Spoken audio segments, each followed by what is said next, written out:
Almost everybody knows what solids, liquids, and gases are, but not everybody understands really what is going on at the molecular level. So in this video, we're going to examine what the particles are doing within solids, liquids, and gases, and a few other things too.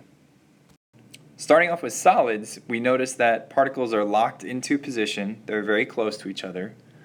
There might be a little space in between. That's completely normal. But they can only vibrate in their position. They cannot slide from one side to the other. So like this particle over here, let's just say he's called Joe. Joe cannot slide through the rest of this solid to get to the other side. He doesn't have the freedom to do that. That just doesn't work. Another thing to note about solids is that in addition to being kind of locked into a position, they many times will create these sort of crystalline shapes like hexagons. Like in the case of water, when water freezes, it creates these hexagons. So in liquid form, it's all kind of one like dense ball of water molecules all like vibrating and sliding around each other. But when it freezes, it turns into this crystalline pattern, which is pretty cool. Liquids, in contrast to solids, have a lot more freedom to move. And so if Joe, particle Joe, was over here, he could actually slide through the particles and move to the other side if he wanted to. Now, it's not like he has a brain or anything, but these particles just naturally move. They're sliding in and out and around one another. So they're not locked in that position anymore. They're loosely connected, and they can collide with each other and move past one another.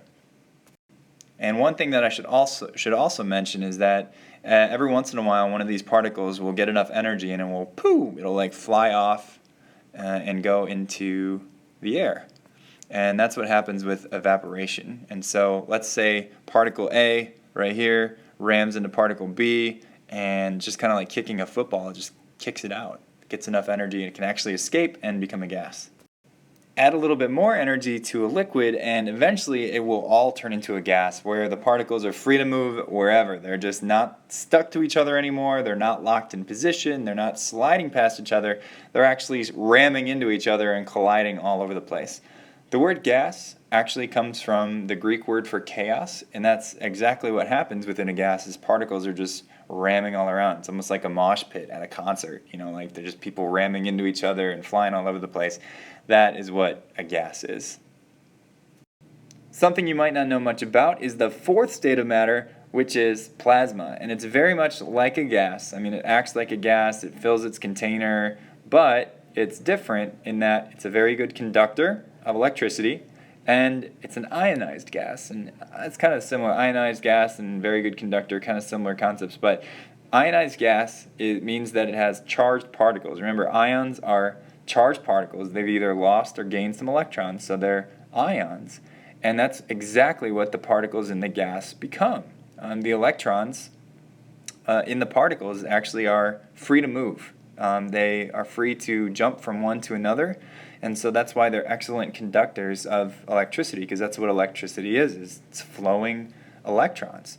And so let's say, for example, neon gas right here. These are some neon gas tubes filled with neon gas, and when you apply electricity to them, it gives them the energy that they need to turn into a plasma. And this specific plasma is really cool because it glows, and many plasmas do that when you run electricity through them and give them that extra boost of energy to ionize them and turn them into plasma. They create these really interesting looking lights. And so that's plasma. It's the fourth state of matter. It acts like a gas, meaning like it fills its container. It is chaos, particles bouncing all over, but it's different in that the electrons in the particles are free to flow. It's an ionized gas, and it conducts electricity very well. A couple random vocab words as we move through here. If we go from the solid stage to the liquid stage, it's called melting. And once it's melted, there are two ways to go from a liquid to a gas. There's evaporation and there's boiling. And I think it's important to highlight the difference between the two. When you look at evaporation in this picture, you notice that it's only happening at the surface. Right? Evaporation only vaporizes at the surface. And then in boiling, it's actually happening throughout the water, throughout the liquid. And so when you look at a boiling pot of water, you'll notice that there are not bubbles just at the top. There's bubbles at the bottom, there's bubbles in the middle. Gas is forming throughout the liquid. And so that's the difference between the two. Most substances can melt or boil, but there are a few substances that sublimate. And sublimation is a process where the solid will turn directly into a gas, completely skipping the liquid phase. And dry ice is one of the things that does that. Dry ice is actually solid CO2, so carbon dioxide, the same thing that you breathe out. If you were to take that gas and chill it down to negative 79 degrees Celsius, that's really cold, negative 79 degrees Celsius. If you chill it down to that point, it will turn into a solid, and we call that solid dry ice. And when you put that solid just out in room temperature, it's not negative 79 anymore. It's going to turn back into its gas form. But what's cool about it is that it completely skips the liquid phase, and that is sublimation. There's a couple other substances that do this too. I know another one is iodine. Iodine crystals are purple, and they give this really cool looking purple gas. It's an irritant to your mucous membrane, so it's not good to inhale, but it still looks really, really cool.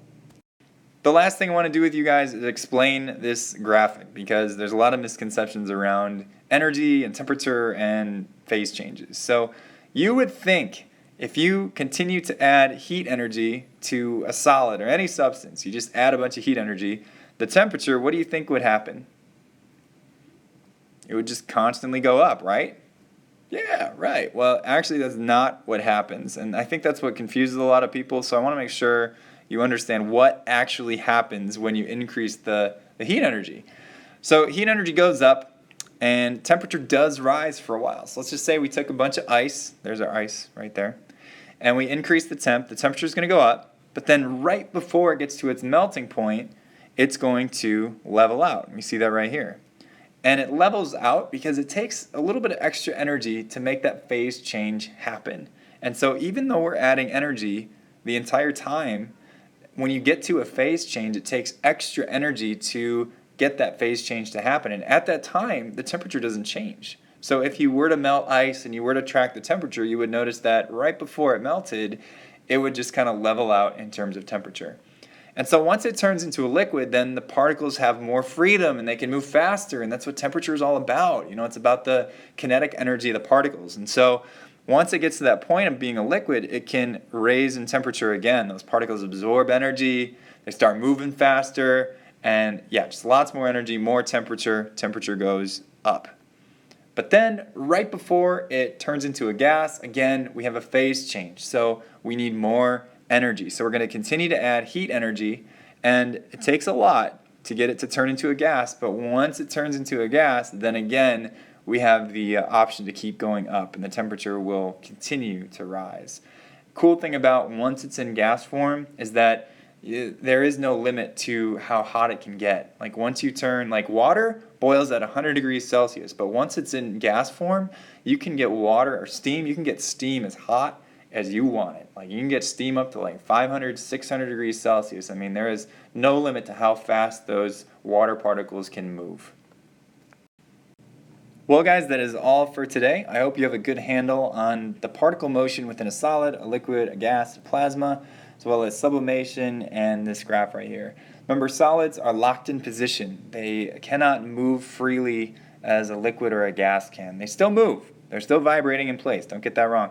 But they are locked in sort of a specific pattern or shape, I suppose. As water is like little hexagons, salt is like squares, so on and so forth. Liquid, on the other hand, liquid particles are free to move. They can slide past one another. They have a lot more freedom, and every once in a while, some will fly off, which is evaporation.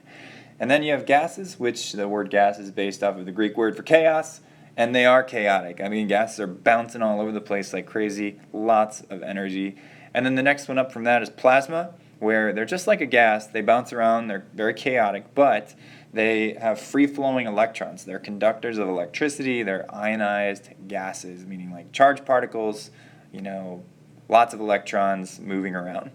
And then we talked about different ways to boil, evaporation and boiling, and how evaporation is like, you know, just particles leaving the surface. Boiling is where liquid turns into a gas all throughout the liquid. We talked about sublimation, where the gas or the solid turns straight from a solid to a gas, skipping the liquid phase. And then last but not least, we talked about this graph, which again, just take a look. The graph shows that temperature goes up, but then when it hits a phase change, it takes a little bit extra energy, a little bit more heat energy before the temperature can go up again. So, hope that was helpful. Take care.